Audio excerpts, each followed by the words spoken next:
The art world is reeling. The Catholic Church is stunned.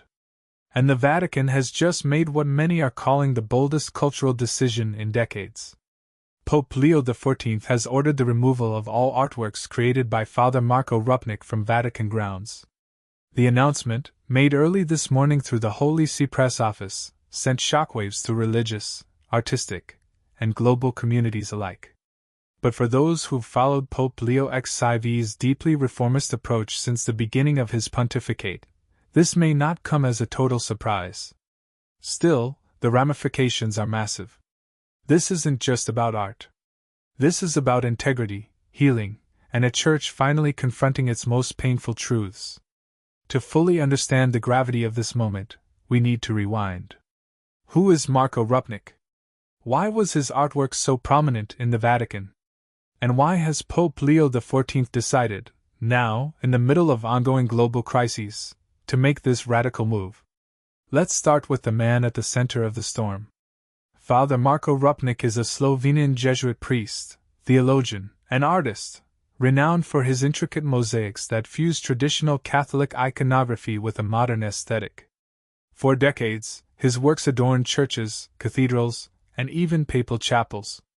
Most notably, his massive mosaics are featured in the Redemptoris Mater Chapel within the Vatican, a space revered by popes, bishops, and visiting dignitaries from around the world.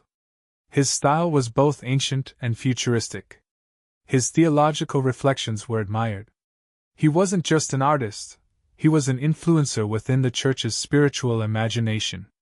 But behind the glass tiles and gilded depictions lay a horrifying truth. Beginning in late 2022, multiple women came forward with credible allegations against Rupnik, accusing him of spiritual manipulation, abuse of power, and sexual misconduct spanning decades. Many of the survivors were members of religious communities, artists, and even theological students who had once looked up to him. The revelations shattered the silence around a man long protected by layers of ecclesiastical prestige. Investigations were launched. Petitions were signed. Thousands demanded justice. And yet, Rupnik was never fully defrocked. In fact, even amid the allegations, his art remained on proud display inside the Vatican. Until today. This morning's statement from Pope Leo XIV was short, but seismic.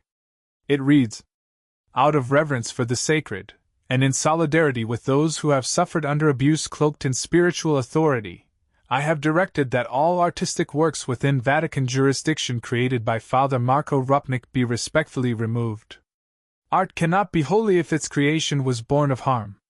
The response was immediate and polarized. Many hailed it as a long overdue act of accountability.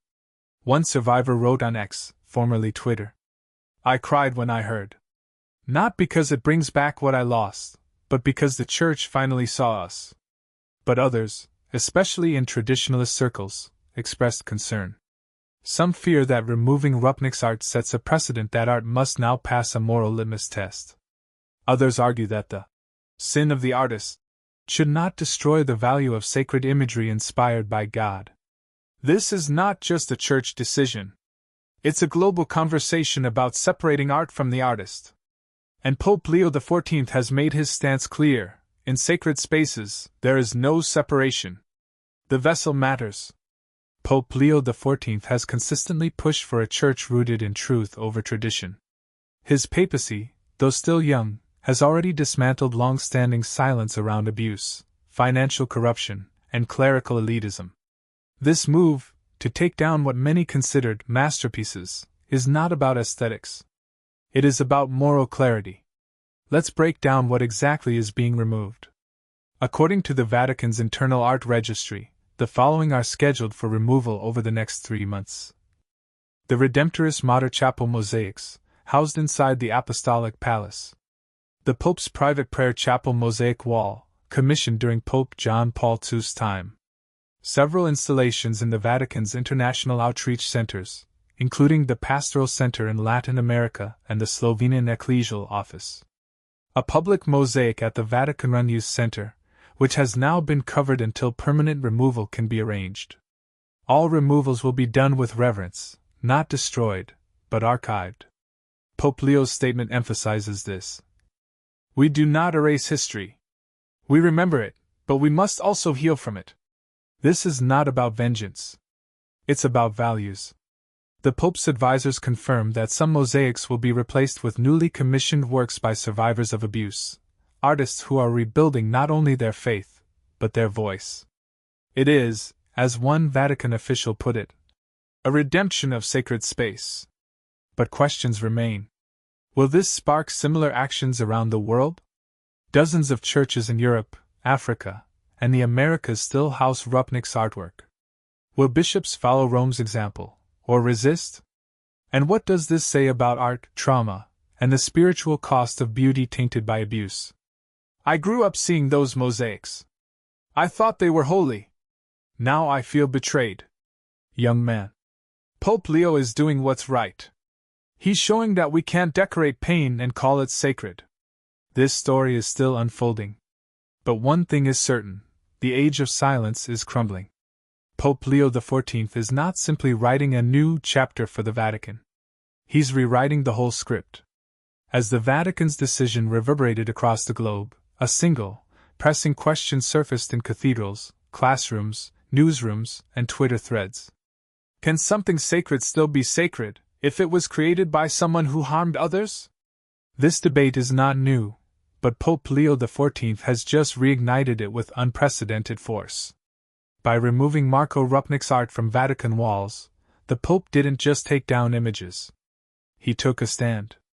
A stand that has forced every Catholic diocese, every bishop, and every believer to confront something uncomfortable. Is beauty enough to forgive betrayal?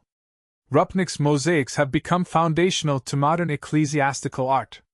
His style redefined the sacred space of the Church in the 21st century. Art critic number 2. Exactly. And that's why it's dangerous. We cannot let abuse hide behind stained glass and shimmering gold. Churches from South America to Southeast Asia have featured Rupnik's work prominently. His mosaics appear in basilicas, convents, seminaries, and chapels on nearly every continent. In some parishes, priests are wrestling with impossible questions. Do we take it down? Do we cover it? Do we explain it? Or do we just pretend not to see? Priest. I told my flock, the art may have once pointed to heaven, but if it now reminds people of hell, then we need to choose the people. But not everyone agrees. In Poland, a bishop known for defending traditional Catholic values stated, the art was not the sin. The sin was personal. The Church has always separated the sanctity of the symbol from the weakness of the vessel.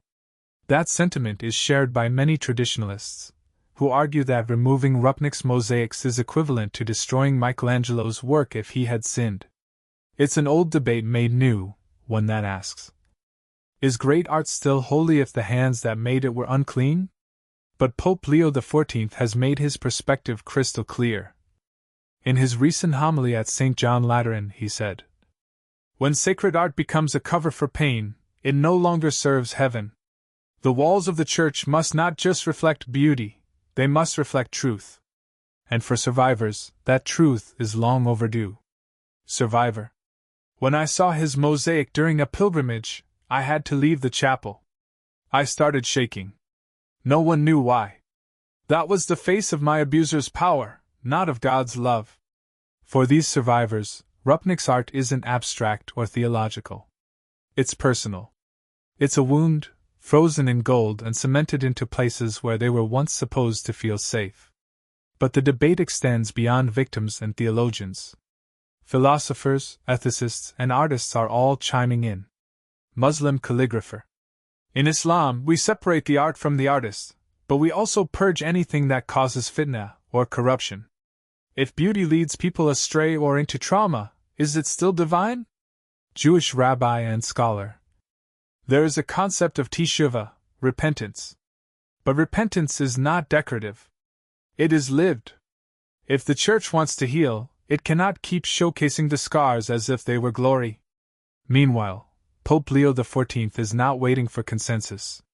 The Vatican has already begun commissioning new works from trauma-informed artists, many of whom are women and survivors of abuse within the Church. A Vatican spokesperson shared. These are not just replacement mosaics. These are acts of restoration, of both architecture and trust.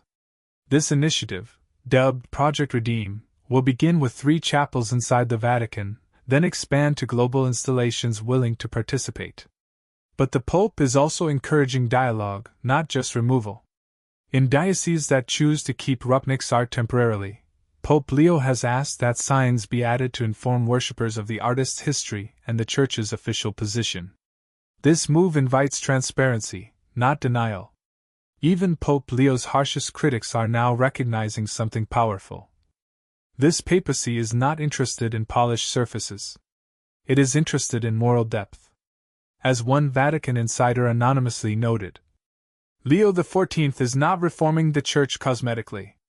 He's digging into its bones. And the people are noticing. Polls from the Pew Research Center and the Catholic Herald show a 27% surge in trust among young Catholics under 30, many of whom had walked away from the Church entirely in recent years. One 22-year-old Catholic TikToker posted, "This is the first time in my life I feel like the Pope is listening to us, not just protecting them." Her video received over 2 million views in 48 hours. And it's not just the Church. Artists worldwide, from muralists to sculptors, are taking inspiration from the Vatican's choice, creating installations about justice, accountability, and the power of faith to confront failure. Yet, this is only the beginning. The Vatican Museum is now reviewing all artworks within its archives, not just Rupnik's, to investigate the histories and conduct of artists who held ecclesiastical power. And already, whispers are circulating that this could spark a second wave of church-wide introspection, not just about art, but about the hidden hands behind pulpits, policies, and platforms. Pope Leo XIV is reshaping what sacred leadership looks like in real time.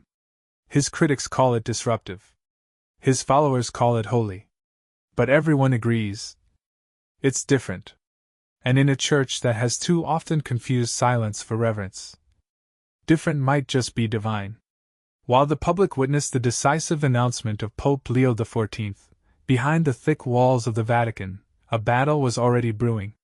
The removal of Marko Rupnik's art wasn't an overnight decision. It was the climax of months, even years, of internal debate, suppressed documents, and deep unease. And what we now know is this. This wasn't just about mosaics. It was about a cover-up. And Pope Leo XIV wasn't just removing art. He was unearthing a system. In 2019, the Vatican quietly received new testimonies, allegations involving Father Rupnik's long-term spiritual and sexual abuse of nuns and laywomen. Many of these women were part of the Loyola community in Slovenia, the very community he helped shape theologically and artistically. The accusations were graphic, disturbing, and damning. Psychological manipulation, threats of spiritual punishment, confessions used as leverage. Survivors described a terrifying pattern of spiritual grooming disguised as mysticism. Yet, the file was buried. Why? Because Rupnik wasn't just a priest. He was a Vatican celebrity. An artist in residence. A friend to powerful bishops. And perhaps most importantly, he was protected. A now leaked internal memo from 2020 reads, "Father Rupnik's contributions to Vatican visual identity cannot be compromised without considerable backlash. Recommend suspension of investigation." That memo was signed by 3 senior officials, all now retired. But one man refused to play along. Then Cardinal Giovanni Battista Leone. During a confidential synod in late 2021, Cardinal Leone said the following: "The blood of Christ cannot drip from the lips of the predator. And the beauty of Christ cannot shine from hands that silence the wounded." He demanded the file be reopened. He was overruled. But he never forgot. When he became Pope in 2023, he reportedly requested the file on Rupnik within 48 hours of his papal election. What he read infuriated him. And then, he acted. Sources close to the Holy Father say that Pope Leo XIV was devastated, not only by Rupnik's actions, but by the extent of the institutional rot that allowed him to flourish. One insider shared. He didn't raise his voice. But he wept. He said, "We have made idols out of talent, and altars out of silence." Within weeks, Leo XIV launched a covert Vatican-wide audit of abuse files previously shelved or dismissed under artistic exemptions. Dozens of names surfaced: artists, theologians, musicians, and even curators who had once operated under the cloak of creativity but were now under scrutiny for serious allegations of abuse or coercion. The most shocking revelation? In 2020, Rupnik had been briefly excommunicated for violating the sacramental seal of confession. But the excommunication was lifted within a month. No public explanation. No announcement. Just reversed. And during that time, his artwork continued being installed, including in Vatican youth outreach centers and papal chapels. The man whose sins were known still decorated the house of God. Pope Leo XIV was furious. He reportedly asked his legal advisors, "How many more sanctuaries have we filled with the hands of wolves?" And that's when he made his decision. The art must come down. And the silence must go with it. Simultaneously, Pope Leo launched 2 new protocols. The Sacred Ethics Standard. Any artwork commissioned for Vatican use must undergo artist background review, including prior moral misconduct reports. The Confessional Protection Act. Confessions cannot be used for manipulation. Any spiritual director found violating boundaries would be immediately suspended pending inquiry. This wasn't symbolic reform. It was legal restructuring of the Vatican's most untouchable departments: art, liturgy, and sacramental authority. For the first time in modern church history, a pope was linking art to accountability. Some praised it as a theological breakthrough. Others called it a dangerous precedent. An anonymous cardinal was quoted in La Repubblica saying, "If we hold every stained glass window hostage to the artist's purity, we will tear down our churches." But Pope Leo XIV has been unwavering. Let them fall. Let the stones cry out. But let not one more child suffer in a house of illusion. With this decision, Pope Leo XIV is sending a thunderous message to church leadership worldwide. You do not get to choose beauty over bodies. You do not get to preserve reputation over repentance. And you do not get to hide behind art, while burying the cries of the abused. This moment is bigger than Marko Rupnik. It's bigger than mosaics. It's about the very soul of the Church. And Pope Leo XIV is staking his entire legacy on the belief that transparency is not scandal, but salvation. Because sometimes, the most powerful image is the one we remove. What happens after the art is gone? What remains when the golden tiles are packed away, when the painful beauty has been stripped from the walls? Truth. And possibility. Pope Leo XIV's decision to remove Marko Rupnik's art from the Vatican wasn't just a statement, it was an invitation. An invitation to imagine what a truly healing church could look like. And that imagining has already begun. In the weeks following the Pope's announcement, a new wave of energy surged across Catholic communities worldwide. For years, believers had been begging the Church to listen. Now, for the first time in decades, many are daring to believe it actually is. Pope Leo XIV followed the art removal decree with a landmark homily, delivered not from St. Peter's Basilica, but from a modest chapel once used by abuse survivors for private mass. There, with only 40 people present, most of them former victims, the Pope said, "The Church has been wounded. And healing does not come from hiding the wound, but from exposing it to the light. This is not destruction. This is sacred reconstruction." The Vatican's new Redemption Through Art initiative has been formally launched. It includes commissioning survivor-led artwork for all chapels where Rupnik's mosaics are being removed, funding art therapy programs in seminaries and religious orders, integrating trauma-informed spiritual formation, opening an online Vatican art registry with transparency about artists' backgrounds, giving the faithful the ability to understand the human stories behind the art. The first mosaic in this new wave will be titled The Weeping Madonna. It's being designed by a former nun who was one of Rupnik's earliest victims. She was 21 when she was abused. Today, she is 56, and holding the tile in her hand, she says, "This is not just about remembering. This is about reclaiming." The ripple effects are being felt globally. Churches across Germany, Argentina, Nigeria, and Canada are now reviewing their own commissioned artworks.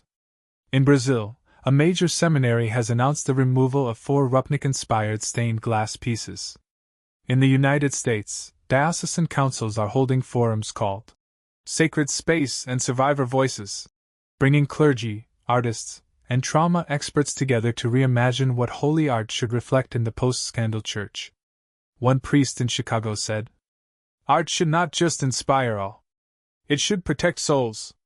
But Pope Leo XIV isn't stopping at art. In tandem with the Rupnik removal, he has introduced a broader Vatican reform package dubbed Sanctity Beyond the Surface. The proposals include mandatory survivor testimony sessions for all bishops as part of their continuing education, quarterly audits of Vatican art, media, and liturgy divisions to ensure no collaboration with individuals credibly accused of abuse, the establishment of a Council for the Rebuilding of Trust, composed primarily of laity, including survivors, women, and youth. Critics call it overreach. Supporters call it necessary. But regardless of opinion, no one can deny, Pope Leo XIV is pushing the Church into waters it has long feared to enter. And what about Rupnik himself? While he remains a priest in name, Pope Leo has stripped him of all liturgical and artistic privileges. He is forbidden from public ministry, art commissions, or theological instruction. In his most direct address yet, the Pope declared, "A shepherd who feeds on the flock has no place in the pasture." The Church's wounds are deep. Its past, complicated. But if there's one message resounding from St. Peter's Square to the smallest parish chapel today, it's this: no more looking away. Pope Leo XIV has set the tone. And now, the global Church must decide whether to follow. In one of his closing speeches after the decree, the Pope left the faithful with these words: "The gospel is not afraid of dirt. It is afraid of lies. Let us not fear what we find in the dark. Let us fear pretending we don't see it." Narrator voiceover. This moment, this decision, will be studied for generations. Historians will call it controversial. Theologians will debate its ethics. Artists will argue over legacy. But survivors? They'll call it something else entirely. Hope. Because in removing what was once thought untouchable, Pope Leo XIV did something revolutionary. He showed the world that the true power of the Church is not in preserving art at all costs, but in choosing people over prestige. And that is how you begin to heal.